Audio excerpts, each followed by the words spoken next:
presidente da Câmara, Rodrigo Maia, se comprometeu a colocar em votação, ainda neste ano, a PEC da prisão de condenados em segunda instância. E sobre esse tema, a gente vai conversar agora com o relator da proposta, o deputado federal Alex Manente, do Cidadania de São Paulo. Deputado, bom dia para o senhor, muito obrigada por falar aqui conosco neste sábado no Jornal da Manhã.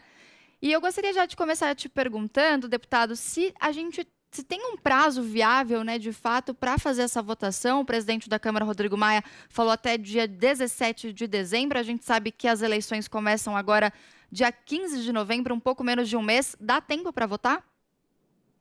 Olha, primeiro bom dia a todos os ouvintes, internautas aí da Jovem Pan, uma satisfação falar com vocês, saudar aí a Adriana e a Nicole, e primeiro queria contextualizar, nós começamos a comissão especial, que é um rito necessário para mudar a Constituição Federal, começamos no final do ano passado, infelizmente teve a pandemia que paralisou todos os trabalhos das comissões especiais, consequentemente também da nossa. Nós estamos mobilizando para que essa comissão possa ser retomada. E saímos muito animados ontem com a fala do presidente da Câmara, Rodrigo Maia, de que a PEC da segunda instância está em estágio avançado e precisa ser votado no plenário da Câmara até dezembro. Como nós já fizemos todas as audiências públicas, iniciamos o debate do relatório do relator, que não sou eu, sou o autor do projeto, do relator deputado Fábio Tradi, nós estamos na expectativa de retomada da comissão especial, nós conseguimos aprovar isso rapidamente.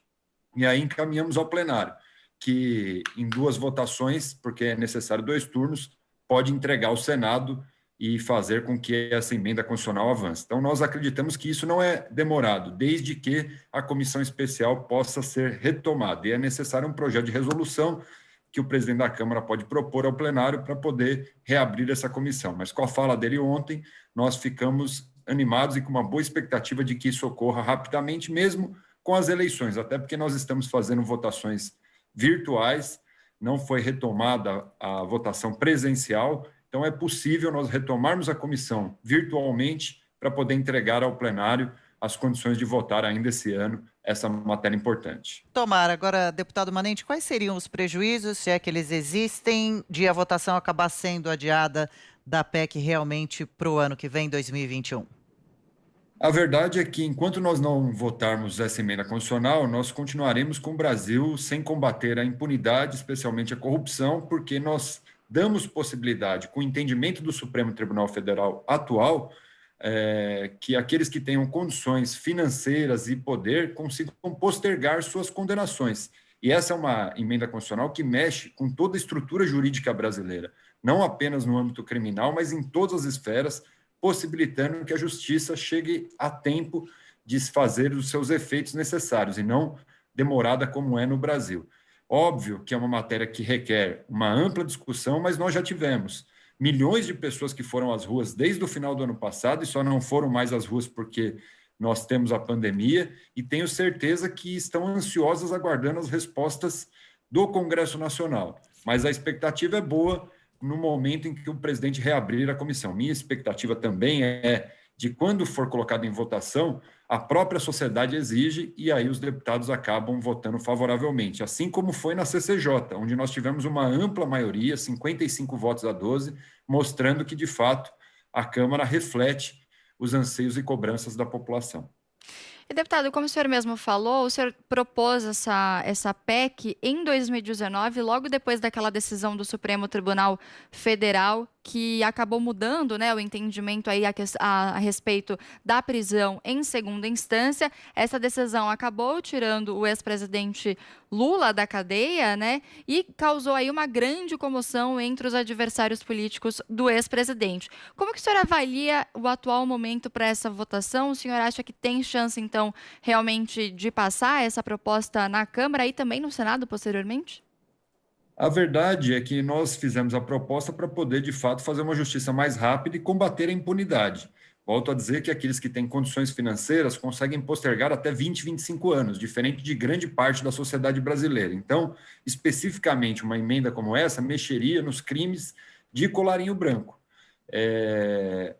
O sentimento que nós temos é que, se colocado em votação, nós teremos ampla maioria, porque a própria sociedade tem isso como pauta prioritária. Foi assim desde o final do ano passado, e no momento em que for a votação, creio que repetirá-se aquilo que ocorreu no final do ano passado na CCJ com ampla maioria. Obviamente, é necessária a mobilização da sociedade, é necessário retomar essa pauta como prioritária na vida das pessoas, até porque a pandemia deu outras prioridades, o que é natural, economia, saúde, mas, obviamente, combater a corrupção é sempre importante. Aliado ao fato da pandemia ter permitido várias administrações comprarem sem licitação. E aí nós tivemos uma série desencadeou na Polícia Federal uma série de denúncias, de investigações e até de prisões, que, se nós não tivermos essa emenda constitucional, as pessoas passarão impune, mesmo corrompendo o dinheiro público no momento da pandemia. Certo. E, deputado, a mudança de cadeiras agora no Supremo, até polêmica com a saída do decano Celso de Mello, ao ver do senhor, pode interferir na proposta, no caminho do assunto? Olha, eu sempre digo o seguinte: se nós não cumprirmos esse vazio constitucional que existe exatamente por esse entendimento diverso que tem no Supremo Tribunal Federal, nós continuaremos dando ao Supremo as condições de modificar a cada momento, gerando uma séria insegurança jurídica nesse tema. O Supremo já mudou 4 vezes o entendimento e nós ficamos sempre à mercê de mudança de cadeira de ministro ou de entendimento do próprio ministro, que foi o que ocorreu no ano passado, quando se liberou todos aqueles que estavam presos com condenação em segunda instância. Então, é necessário não permitir que, a cada momento, o Supremo tenha um novo entendimento. O próprio ministro Fux, no momento em que assumiu a presidência do Supremo, disse que o Congresso, se não cumprir a sua missão, novamente o Supremo irá debater esse tema. Nós não podemos ficar aguardando, que o papel de legislar é do Congresso Nacional, num tema tão sensível como esse. Por isso, as respostas precisam vir do Congresso aprovando a nossa emenda constitucional.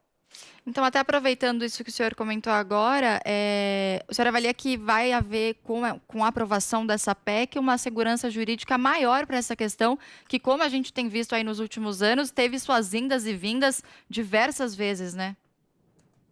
A verdade é que a única segurança jurídica que nós teremos nesse caso é se aprovarmos uma mudança constitucional, garantindo textualmente na Constituição o momento em que a pessoa cumpre a sua condenação, seja na esfera criminal ou em qualquer outra esfera do direito, deixando claro e registrado na Constituição Federal. Caso contrário, continuaremos com essa insegurança, ano sim, ano não, tem mudança de entendimento, tem a liberação dos presos, tem a volta dos presos, mas nunca gerando uma segurança jurídica. Isso, infelizmente, inibe, inclusive, investimentos estrangeiros, que não sabem ao certo como é a legislação penal brasileira, que é a única no mundo que permite recorrer em 4 instâncias. Então, nós precisamos diminuir esse estágio em que a pessoa passa a cumprir a sua pena e tem o trânsito em julgado da sentença. Certíssimo. E o senhor falou sobre a pandemia, esse período de quarentena, deu uma resfriada no assunto. Como ficam as nossas expectativas, então, realmente daqui para frente, com relação a quais devem ser os próximos passos do andamento da proposta? Olha, obviamente a pandemia fez com que a sociedade, a própria mídia, mudasse as prioridades, o que é natural. Nós tivemos uma pandemia jamais vista no último século e, naturalmente, as pessoas se preocuparam com a saúde, com a vida e com a economia. E aí as prioridades que existiam anteriormente ficaram em segundo plano. Nós queremos retomar essa prioridade porque, passada a pandemia, o Brasil ainda não terá uma legislação que combata a impunidade. Então, é necessário nós votarmos essa legislação. Qual a minha expectativa? É que, na retomada que o presidente Rodrigo Maia possa propor da comissão especial, nós, em 2 semanas no máximo, votamos na comissão especial, que é um rito necessário. Ali eu tenho muita segurança de que os membros são favoráveis, porque quem entrou na comissão especial defendia essa tese, e levar ao plenário. E no plenário, obviamente, será pautada essa prioridade novamente na sociedade, e aí, com essa pauta prioritária, a sociedade se mobiliza, exigindo que os deputados possam, de fato, votar essa matéria e escrever essa nova página no Brasil. O que nós não podemos é continuar vendo o Brasil, o único país vinculado às organizações das Nações Unidas, com uma legislação que permite a postergação até a 4ª instância, e, infelizmente, para poucos, aqueles que geralmente corromperam o dinheiro público. Recentemente, nós tivemos uma decisão que liberou um condenado em segunda instância, com 25 anos, líder da organização criminosa no nosso país, aqui, da maior organização criminosa, liberado porque nós não temos uma legislação eficiente no combate à impunidade. Então, não é só a corrupção do dinheiro público, são todos aqueles criminosos que, infelizmente, passam impunes por conta disso. Perfeito. A gente conversou agora, então, com o deputado federal do Cidadania de São Paulo, Alex Manente, que é autor da PEC da prisão após condenação em segunda instância. Deputado, mais uma vez, muito obrigada pela conversa. Um ótimo final de semana para você e até mais.